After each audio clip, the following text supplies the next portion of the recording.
Hello everyone, welcome to NEET Guru classes. तो आज हम ट्रिक्स देखेंगे वीबीटी की, यानी वैलेंस बॉन्ड थ्योरी की। एनसीईआरटी केमिस्ट्री का ये टॉपिक है, बहुत ही इंपॉर्टेंट टॉपिक है। कई बार नीट में इससे क्वेश्चन आ चुके हैं, ठीक है। एक या दो क्वेश्चन कम मतलब दो, कभी कभी ऐसा होता है कि वीबीटी से ही दो दो क्वेश्चन आ जाते हैं, ठीक।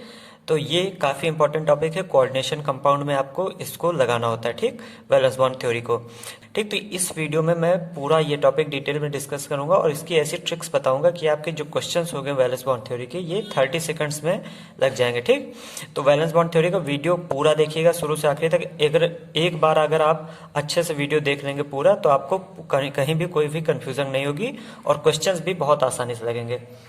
तो वैलेंस बॉन्ड थ्योरी में जब क्वेश्चन दिया जाता है, मान लेते हैं हमें ये क्वेश्चन दिया गया है कि CONH3 का होल साइज +6, ये हमें कंपाउंड दिया गया है। अब इसमें हमें कई चीज़ें निकालनी होती है, ठीक। जैसे कि ये पैरामैग्नेटिक है या डायामैग्नेटिक है, या फिर इसमें कितने इलेक्ट्रॉन अनपेयर्ड रहेंगे, तो ये चीज़ें हमें इसमें निकालनी है। लेकिन उसके लिए आपको पहले ट्रिक सीखनी होगी, ठीक है। तो ट्रिक्स देखते हैं। दो स्टेप हर एक चीज में कॉमन होंगे। पहला step, find oxidation number of central metal. सबसे पहले हमें ऑक्सीडेशन नंबर निकालना है सेंट्रल मेटल का, ठीक, जो भी सेंट्रल मेटल कंपाउंड में दिया गया हो। दूसरा step, identify the type of ligand. कौन सा लिगेंड लगा हुआ है ये आइडेंटिफाई करना। जैसे दो तरह के लिगेंड होते हैं, स्ट्रॉन्ग फील्ड लिगेंड और weak field ligand. Strong field ligand जो होता है ये इलेक्ट्रॉन की पेयरिंग करा देता है। वीक फील्ड लिगेंड जो होता है ये इलेक्ट्रॉन की पेयरिंग नहीं कराता है, ठीक। तो यहाँ ये पेयरिंग होती है, यहाँ पे कोई पेयरिंग नहीं होती। सबसे बड़ा टफ जो टॉपिक पार्ट होता है इस वैलेंस बॉन्ड थ्योरी का, वो यहीं पे होता है कि स्ट्रॉन्ग फील्ड लिगेंड और वीक फील्ड लिगेंड को पहचान नहीं पाते। तो यहाँ पे एक तरीका दिया गया है, इससे आप स्ट्रॉन्ग फील्ड लिगेंड और वीक फील्ड लिगेंड को आसानी से पहचानेगा। और ये तरीका जो है ये मैक्सिमम केसेस में करेक्ट होता है। खासकर एनसीईआरटी के जो भी क्वेश्चंस होंगे उसमें ये तरीका लग जाएगा, ठीक। तो ट्रिक क्या है, जो आपको ये देखना है कि जैसे ये कंपाउंड दिया गया है, आपको ये देखना है कि जो ये लिगेंड है उसमें कौन डोनर है। जैसे यहाँ पे नाइट्रोजन इलेक्ट्रॉन डोनेट करता है, तो आपको ये देखना है कि कौन डोनर कर रहा है। अगर कार्बन और नाइट्रोजन इलेक्ट्रॉन डोनेट कर रहे हैं तो कार्बन और नाइट्रोजन स्ट्रॉन्ग फील्ड लिगेंड हो गए, ठीक है। अगर कार्बन और नाइट्रोजन है उस लिगेंड में तो स्ट्रॉन्ग फील्ड लिगेंड बनाएंगे। और अगर ऑक्सीजन या फिर एक्स मतलब हेलोजन ये इलेक्ट्रॉन डोनेट कर रहे हैं तो हमें वीक फील्ड लिगेंड मिलेगा, ठीक।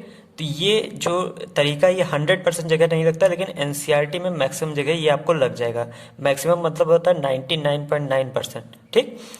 तो एनसीईआरटी में हर जगह ये तरीका लग जाएगा और आप आसानी से लगा के ऐसा मतलब ये कंफर्म कर सकते हैं कि जो लिगेंड वो हमारा स्ट्रॉन्ग फील्ड है या वीक फील्ड है, ठीक। तो पहली प्रॉब्लम आपकी यही सॉल्व हो जाती है कि कार्बन और नाइट्रोजन डोनर है तो स्ट्रॉन्ग फील्ड लिगेंड होगा, ऑक्सीजन या फिर हेलोजन डोनर है तो वीक फील्ड। जैसे कि एनसीईआरटी में एग्जांपल दिया है फ्लोरीन और क्लोरीन। एनसीईआरटी में बताया कि फ्लोरीन और क्लोरीन जो होते हैं ये वीक फील्ड लिगेंड होते हैं, और Cn- और NH3 इसको एनसीईआरटी ने स्ट्रॉन्ग फील्ड लिगेंड बताया है। तो अब देखिए यहाँ पे कार्बन डोनर है तो यहाँ पे स्ट्रॉन्ग फील्ड, यहाँ पे नाइट्रोजन डोनर है तो स्ट्रॉन्ग फील्ड लिगेंड, यहाँ पे हेलोजन डोनर है तो वीक फील्ड लिगेंड, ठीक है। तो लिगेंड पहचान सकते हैं आप आसानी से। तो ये पहला पार्ट आपकी सबसे बड़ी जो मुसीबत है वो खत्म होती है यहाँ पे, ठीक। अब हम आते हैं कंपाउंड पे कि इस क्वेश्चन को सॉल्व कैसे करेंगे। तो ये हमारा कंपाउंड CONH3 का होल 6+3। अब ये जो CO है, सबसे पहले आप इसका वो निकालिए ऑक्सीडेशन। पहला स्टेप क्या लिखा था, find oxidation number of central metal. तो जो सेंट्रल मेटल है इसमें यहाँ पे कोबाल्ट है, ठीक है, CO, इसका ऑक्सीडेशन नंबर निकालते हैं। तो कोबाल्ट को X मान लेते हैं, NH3 पे कोई चार्ज नहीं होता तो प्लस, NH3 में 0 चार्ज लिखेंगे, ठीक है। 0 × 6 वापस 0 ही आएगा, बराबर +3। यानी कोबाल्ट का जो एक्स CO लिख देते हैं, X ही लिख दिए, कोबाल्ट जो है वो +3 स्टेट में, ठीक। तो ये आपका वो आ गया ऑक्सीडेशन स्टेट, ठीक। अब CO+3, तो जो कोबाल्ट होता है ये नॉर्मल, इसका इलेक्ट्रॉनिक कॉन्फ़िगरेशन क्या होता है 4s2 और 3d7, ये नॉर्मल इलेक्ट्रॉनिक कॉन्फ़िगरेशन होता है। अब CO से हम CO+3 बनाएंगे, क्यों, क्योंकि यहाँ पे हमें +3 स्टेट में कोबाल्ट मिल रहा है, ठीक। तो ये स्टेप आप ध्यान रखिएगा। सबसे पहले हम ऑक्सीडेशन नंबर निकालेंगे, फिर CO का नॉर्मल कॉन्फ़िगरेशन इस तरह लिख लीजिए, फिर CO+3 का कॉन्फ़िगरेशन लिखिए। CO+3 का कॉन्फ़िगरेशन क्या होगा, सबसे पहले S इलेक्ट्रॉन निकलेंगे, ठीक। तो S के दोनों इलेक्ट्रॉन निकल जाएंगे तो 4s0 बचेगा यहाँ पे, ठीक, दोनों इलेक्ट्रॉन निकल। लेकिन हमें 3 इलेक्ट्रॉन निकालना है क्योंकि +3 चार्ज है, तो 3 इलेक्ट्रॉन निकालने हैं। 2 हमने S से निकाले, 1 D से निकालना, 3d6, ठीक। तो ये आपको याद होना चाहिए कोबाल्ट का आउटर मोस्ट इलेक्ट्रॉनिक कॉन्फ़िगरेशन जो है 4s2 3d7 था, 4s0 हो गया, 3d6 बचा, ठीक। तो ये हो गया। अब इसको यहाँ पे हम लिखते हैं अच्छे से। CO+3। इसको यहाँ पे हम ऑर्बिटल बना के लिख लेंगे, ये हमारा अगला स्टेप है। ठीक है, ठीक, ये हमारा 3D ऑर्बिटल है। इसमें 6 इलेक्ट्रॉन आपको दिख रहे हैं, 1 2 3, 1 2 3 4 5। डी में 5 ऑर्बिटल होते हैं, 6 इलेक्ट्रॉन भरने इसमें, तो 6 इलेक्ट्रॉन हम सिंपली भरेंगे। अच्छा रुकिए 1 मिनट, इसको ऐसे लिख दीजिए। ठीक है, 3D के बाद आता है 4s ऑर्बिटल, ये हो गया। इसके बाद आता है 4p, ये हो गया 4p ऑर्बिटल। ठीक, तो ये 4s और ये 4p। ठीक है, ये 3D 4s 4p ऑर्बिटल हो गए। अब जो 3D होगा, 3D में टोटल 6 इलेक्ट्रॉन है, तो 6 इलेक्ट्रॉन हम नॉर्मली भर देते हैं। मान लेते हैं 1 2 3 4 5 और 6, यानी यहाँ पे 1 पेयर और 4 ऐसे खाली होंगे, टोटल 6 इलेक्ट्रॉन। 4s में एक भी इलेक्ट्रॉन नहीं है, 4p में भी एक इलेक्ट्रॉन है। अच्छा 4p मैंने लिखा नहीं है क्योंकि इसके आगे आएगा 4s 3D 4p, इस तरह से आगे बढ़ता है ना, तो 4p आगे आएगा, तो इस वजह से मैंने लिखा नहीं है। तो 3D में आपने देखा 6 इलेक्ट्रॉन है, 1 2 3 4 5 और फिर छठवां यहाँ पे पेयर करेगा, तो ये 6 इलेक्ट्रॉन 3D में हमने भर दिए। अब जब लिगेंड देखते हैं, ठीक है, अगली स्टेप क्या है, लिगेंड पहचानना। NH3 में नाइट्रोजन डोनर है, तो यहाँ पे मैंने क्या बताया था आपको, कार्बन या नाइट्रोजन जब डोनर होंगे तो स्ट्रॉन्ग फील्ड लिगेंड होगा, स्ट्रॉन्ग फील्ड लिगेंड होगा तो पेयरिंग कराएगा। तो मतलब NH3 जो है, NH3 ये स्ट्रॉन्ग फील्ड लिगेंड है, तो यहाँ पे हमें पेयरिंग करानी है। हम फिर से बना देते हैं। ठीक, ये हमारा डी इलेक्ट्रॉन 2 3 4 5, ये हमारा s इलेक्ट्रॉन s ऑर्बिटल और ये p ऑर्बिटल। ठीक, तो ये 3D है, ये 4s है और ये 4p है। तो 3D में पेयरिंग कराते हैं, एक तो ऑलरेडी पेयर्ड है ही। अब ये वाला इलेक्ट्रॉन जो है इसके साथ जाके पेयर कर लेगा, और ये वाला इलेक्ट्रॉन जो है इसके साथ जाके पेयर कर लेगा। ठीक है, ये वाला इसके साथ पेयर कर लिया, ये वाला इसके साथ पेयर कर लिया। ठीक, तो पेयरिंग करा दी इसमें। अब कितने इलेक्ट्रॉन, 1 2 3 4 5 6, 6 इलेक्ट्रॉन है, इसी 3 ऑर्बिटल में आ गए, ये दोनों हमें खाली मिल गया। तो हमारे पास 6 अमोनिया है, और अब हम 6 अमोनिया को लाके डाल देंगे। अब 6 अमोनिया के लिए हम कुछ दूसरा कलर यूज़ करते हैं, रेड कलर। अब ये भी एक चीज़ आपको याद रखनी है कि जो एक मतलब एक लिगेंड होगा, यहाँ पे मैं लिख देता हूँ इसको, ब्लैक पेन से लिख देता हूँ। ठीक है, इस पॉइंट को याद रखिएगा। एक लिगेंड जो होगा ये एक ऑर्बिटल ऑक्युपाई कर लेगा। ठीक है, तो टोटल हमारे पास कितने लिगेंड है यहाँ पे हमारे पास कितने लिगेंड है, 6। ठीक है, NH3 कितने हैं, 6 हैं, तो एक लिगेंड एक ऑर्बिटल ऑक्युपाई कर लेगा, तो एक NH3 यहाँ पे आ जाएगा। ठीक, एक NH3 ये हो गया, दूसरा, तीसरा, चौथा, पांचवा और छठवां। ठीक, तो 6 NH3 हमारे ये फिल कर दिए गए। अब आप इसको देखिए, अब क्वेश्चंस क्या पूछे जाते हैं। जैसे क्वेश्चंस पूछा जाता है, मान लीजिए पहला क्वेश्चन आपसे पूछा गया कि इसमें D2sp3 है। ठीक, D2sp3 ऑर्बिटल्स हैं या फिर और sp3d2 है। ठीक, ये पहला क्वेश्चन पूछ लिया गया। तो आप देखिए ये D है। ठीक, पहले D आया, और D कितने हैं, 2 हैं, S 1 है, 3 P है, तो ये क्या होंगे, D2sp3 इसका आंसर होगा।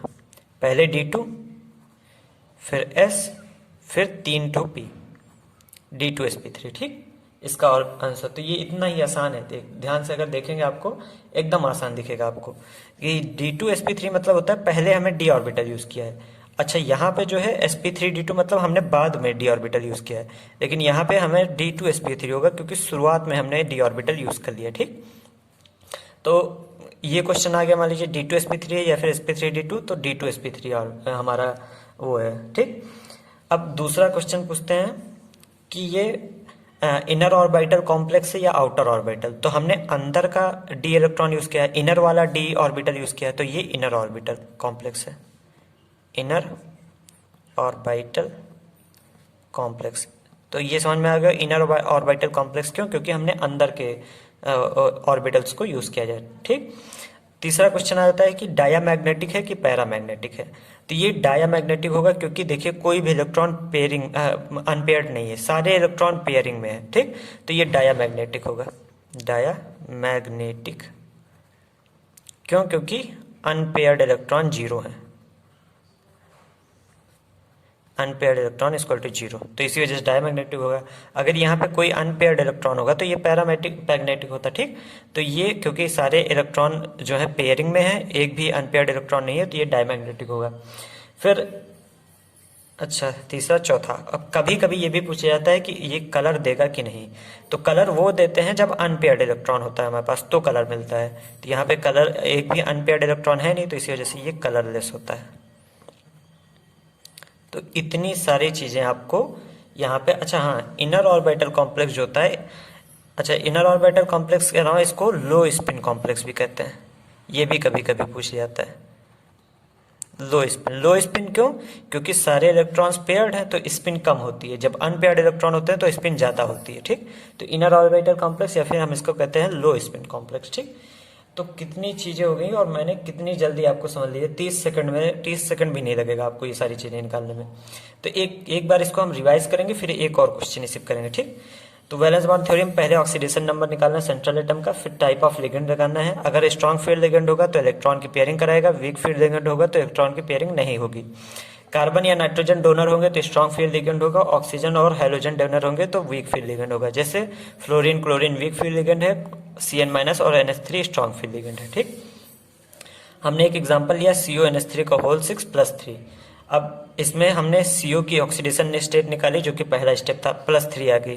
फिर CO+3 का हमने कॉन्फ़िगरेशन लिखा, उसके अकॉर्डिंग ऑर्बिटल बना दिए, ठीक है। 4s 3d 4p इस तरह से होता है ऑर्बिटल। फिर उसके बाद हमने यहाँ पे अमोनिया जोड़ दिए, जो ये रेड कलर में है ये सारे अमोनिया हैं, ठीक, अमोनियक मॉलिक्यूल। तो हमने देखा कि D जो ऑर्बिटल है वो अंदर वाला यूज हो रहा है, इस वजह से ये D2sp3 होगा। क्योंकि अंदर वाला D यूज हो रहा है इसलिए इसको इनर ऑर्बिटल कॉम्प्लेक्स कहते हैं। अगर बाहर वाला D यूज होता तो आउटर ऑर्बिटल कॉम्प्लेक्स कहा जाता। अच्छा, क्योंकि सारे इलेक्ट्रॉन्स पेयर हैं इसी वजह से डायमैग्नेटिक होगा और कलरलेस होगा, ठीक। तो ये सारी चीज़ें 2 सेकंड आपको, मतलब 30 सेकंड आपको ज़्यादा लगे होंगे, ये सारी चीज़ें आपको समझ में आ गई, ठीक। अच्छा, अब यहाँ पे आते हैं एक और चीज़, ये पार्ट। तो जो sp3 वाले होते हैं, ठीक है, जिसका जो हाइब्रिडाइजेशन है, हाइब्रिडाइजेशन अगर कोऑर्डिनेशन कंपाउंड में sp3 आता है तो जो उनका शेप होता है वो आपको जानना है। अब sp3 जब आएगा तो उनका शेप टेट्राहेड्रल होगा, ये शेप आपको पता होना चाहिए। dsp2 आएगा तो जो उनका शेप है स्क्वायर प्लेनर होगा, ठीक। और sp3d आएगा तो बाई पिरामिडल जो होता है, trigonal bi pyramidal, trigonal bi pyramidal. sp3d2 octahedral होते हैं और d2sp3 भी ऑक्टाहेड्रल होते हैं। तो ये आपको ध्यान रखना है कि sp3d2 या फिर d2sp3 दोनों ऑक्टाहेड्रल होते हैं। अच्छा, तो अब इसका जो ये d2sp3 आया है तो इसका अगर वो पूछा जाए कि शेप क्या होगा तो सिंपल सी बात है ऑक्टाहेड्रल।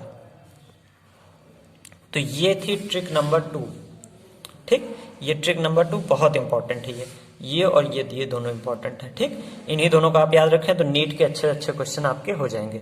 तो आपको याद रखना है बेसिकली कि sp3 वाले जो कोऑर्डिनेशन कंपाउंड होंगे टेट्राहेड्रल होंगे, dsp2 में स्क्वायर प्लेनर होंगे, sp3d में ट्राइगोनल बाइपिरामिडल होंगे, sp3d2 और d2sp3 में ऑक्टाहेड्रल होंगे, ठीक। तो ये याद रखना है। अच्छा, अब सारी चीज़ें हमने रिवाइज कर ली और ये पूरा पेज आपका है, ठीक है। अब इस पेज को एज अ PDF आपको चाहिए होगा तो टेलीग्राम का लिंक मैं नीचे दिया हूँ, टेलीग्राम का चैनल ज्वाइन कर लीजिएगा, उस पर ये PDF का पड़ा होगा, ठीक।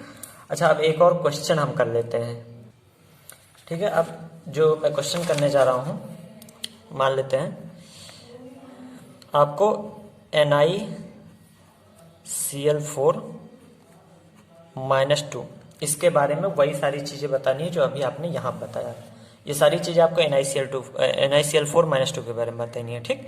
तो अब मैं इसको थोड़ा धीमे धीमे स्पीड में करूँगा जिससे आप हमारे साथ कर सकें, ठीक है। इसको जूम कर लेते हैं थोड़ा, अब दिख रहा होगा आपको। तो NiCl4 को करते हैं। अब सबसे पहले क्या स्टेप था, फाइंड ऑक्सीडेशन नंबर, यहाँ लिखा है oxidation number of central atom. तो निकालते हैं, Ni का x मान लेते हैं, Cl का क्या होता है -1, तो -1 है, टोटल 4 Cl है तो -4 हो गया, बराबर -2। x इक्वल टू 4 उधर जाएगा, 4 - 2 यानी +2, तो x जो है वो +2 आ गया। तो अब Ni जो है वो +2 स्टेज में है। अब नॉर्मल Ni का कॉन्फ़िगरेशन यानी निकल का कॉन्फ़िगरेशन क्या होता है, 4s2 3d8, ठीक, ये नॉर्मल निकल का कॉन्फ़िगरेशन होता है। अब Na+2 हो गया है तो 2 इलेक्ट्रॉन S से निकल जाएंगे, पहले हमेशा S से इलेक्ट्रॉन निकालना, ठीक। 4s 0 हो जाएगा, 3d 8 ऐसे ही रहेगा, ठीक। अब बनाते हैं हम अपना ऑर्बिटल्स, ठीक है। ये 4s हो गया, 1 2 3 4 5, ठीक है। ये 3d हो गया, ये 3d हो गया, ये हो गया 4s, ये हो गया 4p, ठीक है। 3d 4s 4p, हाँ। तो ये तीनों ऑर्बिटल हमने बना दिया। अब 3d में आप देख रहे हैं 8 इलेक्ट्रॉन है, ठीक है। 8 डाल दो, 1 2 3 4 5 6 7 8, ठीक, 8 इलेक्ट्रॉन हो गए। 4s में 0 है, 4p है ही नहीं आगे, ठीक है। 4p होगा लेकिन उसमें भी 0 होंगे, ठीक है, उसमें भी एक भी इलेक्ट्रॉन नहीं होंगे। तो हमने ये देखा, 1 मिनट, हाँ, तो हमने ये देखा कि NiCl4 का Na+2 क्या लेना, तो 3d ये आया। अब दूसरी चीज़ क्या है, लिगेंड पहचानना। तो क्लोरीन क्या है, एक हेलोजन है, और हेलोजन क्या होते हैं, वीक फील्ड लिगेंड। ये भी मैंने अभी आपको बताया। तो जब वीक फील्ड लिगेंड है तो पेयरिंग किसी तरह होगी नहीं, और जब पेयरिंग नहीं होगी तो सिंपली आप जो बचे हुए हैं उसमें सारी चीज़ें लगा दीजिए। क्लोरीन कितने हैं, 4 हैं, चारों क्लोरीन को हम कहाँ पे खाली जगह है, एक यहाँ लगा देंगे, एक यहाँ लगा देंगे, एक यहाँ और एक यहाँ, ये लगा देंगे। अब कोई पूछे आपसे, सारी चीज़ें आप बता सकते हैं आप बहुत ही आसानी से। तो अब मान लीजिए सबसे पहले ये पूछा गया, यहाँ पे हम देखते हैं इस जगह पे, ठीक, इस जगह पे देखिए, पहले पूछा गया था ये डी, अच्छा इसमें तो डी इन्वॉल्व था, इसमें है ही नहीं। इसमें आपको पूछा जाए कि हाइब्रिडाइजेशन बताओ, हाइब्रिडाइजेशन क्या होगा बताओ। तो हाइब्रिडाइजेशन क्या होगा, sp3। अब जब हाइब्रिडाइजेशन sp3 आ गया तो शेप क्या होगा, टेट्राहेड्रल। शेप क्या होगा, टेट्राहेड्रल। फिर पूछा जाए पैरामैग्नेटिक है, डायामैग्नेटिक, अनपेयर्ड इलेक्ट्रॉन है, 2 है ना, तो ये पैरामैग्नेटिक होगा, ठीक, पैरामैग्नेटिक होगा क्योंकि अनपेयर्ड इलेक्ट्रॉन प्रेजेंट है। तो ये सारे चीजें क्वेश्चन जो हैं आपसे पूछे जा सकते हैं इसमें को, ठीक। तो ये हो गया आपका हो। आप कोई भी मतलब प्रीवियस ईयर पेपर उठा के देख लीजिए जिसमें कोऑर्डिनेशन कंपाउंड का क्वेश्चन आया हो, मैं 100% बता रहा हूँ कि आपको इतने से काफ़ी ज़्यादा हेल्प मिल जाएगी, ठीक है। नीट के लिए या बोर्ड के लिए, बोर्ड्स के लिए तो बहुत ज़्यादा ही है, नीट के लिए बहुत सही है, एकदम परफेक्ट, ठीक। तो ये ट्रिक थी वीबीटी की, वैलेंस बॉन्ड थ्योरी की, जो कि आपको बताना था। अच्छा, वीडियो अच्छा लगा हो तो शेयर कर दीजिएगा और सब्सक्राइब कर दीजिएगा, ठीक है। शेयर ज़रूर कर दीजिएगा क्योंकि ज़रूरी है, मतलब और भी लोगों के पास वीडियो पहुंचना चाहिए, ठीक। तो ये ट्रिक जो है आप ध्यान में रखिएगा और देख लीजिएगा। और जो चैनल है मेरा टेलीग्राम पे द नीट गुरु नाम से है, ठीक है, नीट गुरु नाम से, नीट गुरु, ठीक। इसको आप ज्वाइन कर लीजिएगा टेलीग्राम पे, ठीक है, इसको आप ज्वाइन कर लीजिएगा। आपको वहाँ पे इस पेज का पूरा अच्छे से फोटो या फिर PDF मिल जाएगा, ठीक। तो ठीक है, आज के वीडियो में इतना ही। थैंक्स फॉर वॉचिंग और please share and subscribe the video.